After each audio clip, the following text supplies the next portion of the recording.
What's up? How are we doing this Monday? Welcome into the George on Tap, What's on Tap in Sports show. And as always, this is brought to you by Underdog. Use promo code on tap and you'll receive up to a $1,000 US bonus. And that's a lot of money, guys. 1,000 US dollars just by using Underdog. That is going to be on the Underdog app or on the computer. You can sign up with Underdog. We built out some plays for Monday Night Football today.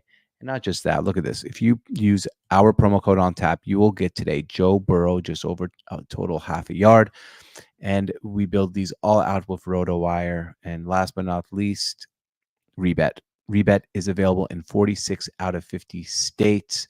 If you use promo code on tap, they will match your bonus up to 100 US dollars. So if you put $100 in, you will get $100 in free play money using the Rebet app. So make sure you use promo code on tap and you'll be able to do that. All right, what's on tap? Today we are going to go through each and every NFL game, and we're going to try to do that in under 5 minutes and just give you quick thoughts about all the games leading up to today's Monday Night Football matchups. So are we ready? Let's get to it. We're going to start off with, and forget about the Patriots and Jets. We already talked about them here. Dolphins at Seahawks. Well, if you want to see the whole Seahawks recap, we'll be recording the Seattle on Tap episode here a little bit later, recapping that whole game. But let me just tell you what stood out for me. One, the Dolphins are broken. Tua is a lot better than obviously Skylar Thompson and Tim Boyle, but that's not the issue here. The issue here is the Dolphins are so hurt. Tyreek Hill's fantasy value has plummeted. Jalen Waddle's fantasy value has plummeted. Meanwhile, the Seahawks, we're good. We're a good football team. Plain and simple. 3-0, and I don't care who you do it against. 3-0 is 3-0, and that's going to get us into the Monday Night Football matchup next week against the Lions. Giants at Browns. Malik Neighbors might be able to rescue Daniel Jones's career. Plain and simple. He is the ultimate rescuer. He's a wide receiver that can catch anything and can't be guarded. The Browns, Deshaun Watson, you got to get out. They got to start Jameis Winston now. Deshaun is just a bad quarterback and a bad dude. Packers at Titans. Well, let's talk about the Packers here for a second. Malik Willis has a career. He's going to be a backup. I know Jordan Love's going to come in, but Matt LaFleur, you are the coach of the year. What you have been able to do and accomplish with Malik Neighbors is absolutely insanity. I don't know how it was possible. The Malik Neighbors, I'm sorry. Anyone can do that. Malik Willis is unbelievable. Titans, you guys are the worst team in the league. Maybe Levis Levi. Who cares how you pronounce his name? He's bad. Bears at Colts. We're going to talk more about Caleb Williams probably here today. But yeah, dude, the team is bad.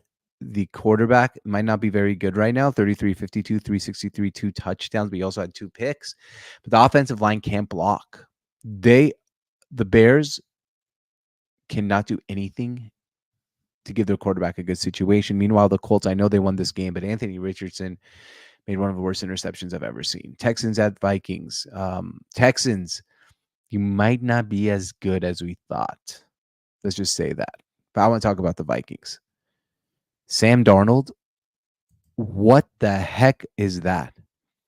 He had 17 for 28, 181 yards, 4 touchdowns, and no picks. Sam Darnold right now is one of the leading candidates to win MVP of the NFL. Eagles at Saints. Saquon Barkley was a signing of the offseason. The Eagles should be 3-0. They're a drop pass away from being 3-0. And the Saints, well, you guys are right back to reality. Chargers at Steelers. Chargers are back to being the Chargers. Multiple injuries. Justin Herbert hurt. You can't win like that. And the Steelers, your defense is so legit. It might be one of the best defenses we've seen in the NFL in ages. And Mike Tomlin, you've saved Justin Fields' career. Broncos at Buccaneers. Bo Nix is actually good. He had 2 really hard games to start off his career. The Steelers, who I just told you are one of the best defenses maybe I've seen in decades. In a decade, since the Legion of Boom, maybe. And the Buccaneers, So they did that. Bo Nix was fine, and the Buccaneers went back to reality. Panthers at Raiders. Andy Dalton baller. Damn. I don't know how that happened and how Bryce Young will ever recover from that. We thought the Panthers were just really, really bad, and they are probably because the Raiders suck. But wow, Andy Dalton balled out, and the Raiders. I don't know. I think we're gonna look back by week 17 and look at like the Raiders going 4-13 and be like, how did they beat the Ravens in week 2? Speaking of the Ravens and Cowboys. The Ravens are have rescued themselves. They're 1-2. They're going to be just fine. The problem is the division is also good. I mean, you got just taking a look ahead: Bills, Bengals, Commanders, Bucks, Browns. Like they need to get out of this here 2-3. They got to split at least minimum versus the Bills and the Bengals. Cowboys. When we'll talk about you here in a moment a little bit more, but you guys are in serious trouble. 49ers at Rams. Brock Purdy played a really good game and they still lost because the special teams let him down. Both of these teams are like a hospital bed. They're both 1-2. The Rams let's just say what we need to say with this. Like Sean McVay might be the best coach in the NFL. Lions at Cardinals. The Cardinals are a frisky team, but the Lions are a good team. That's the big difference in this game. The Lions are still legit. They're 2-1 now. And the Cardinals, they're 1-2, but they're a frisky 1-2. I mean, I could see them even finishing above the 49ers and Rams in the division. This is a weird NFC West this year. And the Chiefs at Falcons. The Chiefs got lucky with a bad call again, but I'm so tired of everyone always calling the Chiefs just lucky and the NFL rigged. They always find a way to put themselves in the best situation to win football games. And that's not lucky. That's good. And the Falcons, kick the field goal, get a stop, kick another field goal, you win the game. Instead, you win for it on 4th down twice. One time it should have been pass interference, but then the play call to Bijan Robinson, just not very good. So in general, that is why the Falcons lost the game. Yes, the referees did not help one bit, but I'm not a blame the refs guy. I'm blame the call, coach, execution guy. That is our NFL jump off week 3. All right, I want to talk about the Cowboys. The Dallas Cowboys, America's team. What a mess right now. Maybe they'll be able to rescue this season and look a lot better. They're 1-2 now. I don't think they're going to fire Mike McCarthy right here, right before the middle of the season. Mike McCarthy went 12-5 and followed it up with another 12-5. But we saw that playoff game against the Green Bay Packers last year. The Packers dominated all aspects of the game. If you look at the score, it looked a lot better because the Cowboys were scoring garbage touchdowns at the end of the game. Dak Prescott is now the highest paid quarterback in the NFL. He's not the best quarterback in the NFL, but you had to sign him. CeeDee Lamb got the bag. And then the running back situation is just garbage. The Cowboys are big names with big aspirations. And Jerry Jones, I know, wants to win a Super Bowl. I really know that. And I know he's trying his best. But maybe he needs to go back to being the Jerry Jones of old. What do I mean by that? Well, Jerry Jones of old would not have tolerated this. He would have fired everyone. He would have rebuilt. We saw him maybe get rid of coaches a little bit too quick in the past. We can't say that anymore. We saw him stick with Jason Garrett a little bit too long. Is he doing the same with Mike McCarthy now? It's quite possible he is. The problem with the Dallas Cowboys and the whole entire Dallas Cowboys organization is it's a family. And families are always good, of course. Like everyone loves family. But they're running it as a family business. It's the Dallas Cowboys. Jerry Jones's life is all about football and the Cowboys. But it's time that Jerry Jones asks for some help. Trust your head coach. Trust your scouts more. Maybe don't be so loyal. I know loyalty is amazing, and I'm a very loyal person myself. But it's time for him. If they don't make a run in the playoffs this year, you got to get rid of Mike McCarthy. You might have been able to maximize everything you can out of Mike McCarthy. There is a coach sitting out there with a very good resume that could be a great future head coach of the Dallas Cowboys. You might have heard of him, Bill Belichick. And I'm not trying to make too many puns here, but give Belichick a blank check. Tell him, come run the organization, but we're going to run it in a different way than you did in New England. You're not going to be the guy who's doing all the scouting. And Jerry Jones has done a pretty good job at that. But he needs some help. He needs to go get the best coach in history of the NFL. If Jerry Jones wants to win one more Super Bowl and at least get the Cowboys are almost approaching. I think this year will be 30 years, 95, right? I think 95. So would that be 30 years without making a Super Bowl? That's unacceptable for the Dallas Cowboys. Go get Belichick. Go make things right. I'm not even a Cowboys fan, but I know this is how Cowboy fans are thinking. This is unacceptable. You're 1-2. You lost back-to-back home games. You only got, 6, 7 more home games on the schedule, depending on if you have 9 or 8 this year. You're America's team. Go act like it. All right. Sam Darnold. What's on tap? Sam Darnold, man. What the heck is going on in Minnesota? Sam Darnold's not supposed to be this good. Sam Darnold is not supposed to tear up the Houston Texans. Sam Darnold has been the most inconsistent quarterback. And by the way, Carolina, I'm looking at you. You had Sam Darnold and Baker Mayfield, and you couldn't do anything. We're 3 games into the Sam Darnold era, and now I'm like, what's going to happen to JJ McCarthy when he comes back next year? Is he even going to play? Let's talk about Sam Darnold for a little bit. First of all, he's 11th with 657 yards, 8 touchdowns first in the NFL, only 2 interceptions. That was his biggest knock on him, was he turns over the ball too much and a 73.1 QBR, which makes him 5th. 3 games this year. He starts off against the Giants, 19 for 24, 208 yards, 2 touchdowns and a pick. Then he plays against San Francisco. And I know San Francisco's injured, but there's still the San Francisco 49ers. Also, 17 for 26, 65% completion, 268, 2 touchdowns, and a pick. And then he plays a team with Super Bowl aspirations at home. Houston. 17 for 28, 181 yards, 4 touchdowns, no picks. We've always known he's absolutely talented. But where was this? I mean, I know last year he went to the Shanahan school. He didn't really play. But look at these numbers he had in his career. 17 and 15, turnovers. 19 and 13, turnovers. 9 and 11, horrible. Carolina, 9 touchdowns, 13 picks. 2022 showed a little promise. 7 touchdowns, 3 picks. Who is this Sam Darnold we're watching? And is he going to be good enough to lead the Vikings to? I mean, this is a redemption story. And if there's anything people like in sports, it's redemption. And I know they play the Packers, going to be a tough game. And then he goes and plays the Jets. I think this is in London.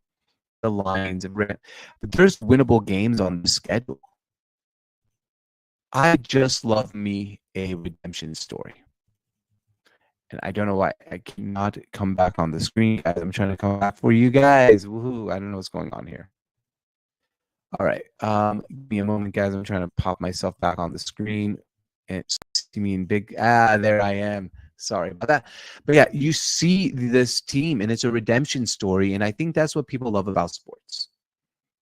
They love to see a redemption arc. They love to see people going through really hard times and coming back and doing really big things. And that's what Sam Darnold's doing. Good for Sam Darnold and good for the Minnesota Vikings. What's on tap? Let's talk about Caleb Williams and the Chicago Bears. Horrible. I keep going horrible start to his career. He finally threw a touchdown pass, his first of his career. But what is going on with Caleb Williams and the Chicago Bears? Well, a lot's going on, guys. And I want to start off by talking about what I think might be the biggest problem with Caleb Williams and the Chicago Bears. And no, people, it's not that he paints his nails. Who cares about that? I mean, whatever he wants to do, he can do. I want to show you a picture, and I know this is not on a passing play. It's actually on a running play. And this is on our Sports on Tap Twitter if the internet wants to work. And if it doesn't want to work, I can just go to posts. It doesn't want to work. But what happened to Caleb Williams on this play is plain and simple. He has no time to throw the football ever. And on that play, it was a run play, option play to the left. And all you see is a magnitude of defenders and the blocking being absolutely unavailable. Zero blocking at all. So I pulled it up on my phone since for some reason my Twitter is not working. But you can see here, no one is blocking. And that's what Caleb Williams deals with. And I'm not saying Caleb Williams is maybe as good as advertised. Maybe not. I'll tell you what's not good.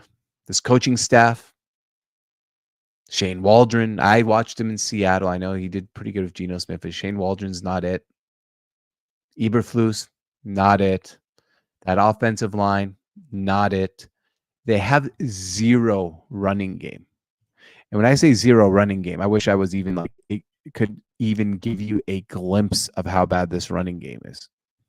Let's see if I can share this part of my screen for you guys here. Share this tab. All right. So Caleb Williams, 33 for 52, 363, 2-2, 4 sacks. Look at this running game. DeAndre Swift was supposed to come in and be a stud. 13 rushes, 20 yards. Roshan Johnson, 8 rushes, 30 yards. They had 28 total rushes for 2.3 yards a carry.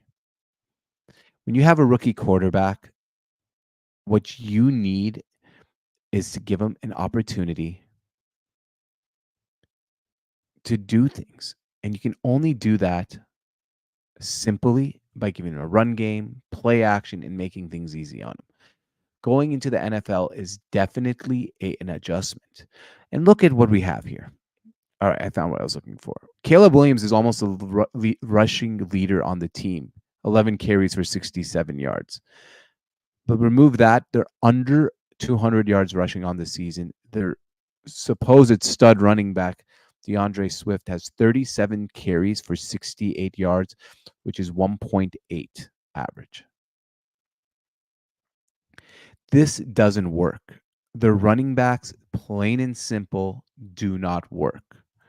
Caleb Williams is definitely the guy who is not ever going to be successful if the team doesn't give him success with him. And you can see he makes all the passes. Like, he did have 363 yards in this game for a reason. And that's because he makes passes like this. He has the physical tools. This is not about physical tools and non-physical tools. This is about putting him in a situation where he can actually have some time in the pocket. Because look, when he has a little bit of time in the pocket, he throws a pretty ball and the ball gets to the player the right way. But there's no way he can do this on his own. And that's the biggest issue with Caleb Williams and the Chicago Bears right now. He needs help. He needs them to rebuild the offensive line. And if the coaching staff doesn't work, they need to get rid of this whole coaching staff. All right, guys, thank you for watching. This has been the George on Tap, What's on Tap in Sports show. As always, Monday through Friday at around 11:30 Pacific time. We might change our schedule a little bit and do the Sports on Tap betting show around 10:30 and then do this around 11 from now on. Not 100% sure, but we might start doing that next week. And then daylight savings comes and it's just a little bit better as the whole world's like turned upside down, except here in Arizona where we do not do daylight savings time. All right, guys, thank you so much for watching. Make sure you like and subscribe, and we'll see you guys next time.